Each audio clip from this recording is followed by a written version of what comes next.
Assalamualaikum dan salam sejahtera. Saya Dr. Tengku Abdul Kadir binti Zainal Abidin daripada Jabatan Anestesiologi Hosang.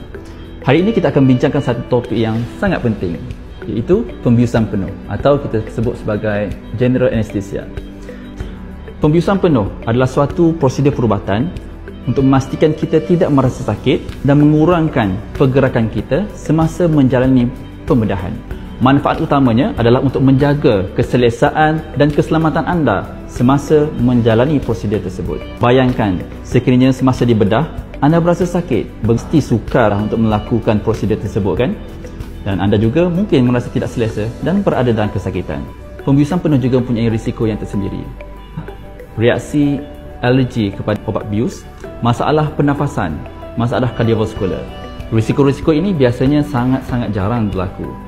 Selain itu, ada juga beberapa jenis kesan sampingan yang mungkin dihadapi oleh mereka. Antaranya adalah rasa mual, pening, tidak bermaya.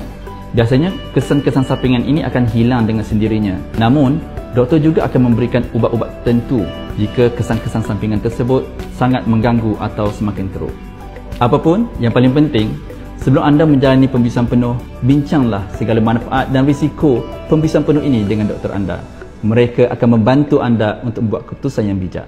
Sekian, terima kasih.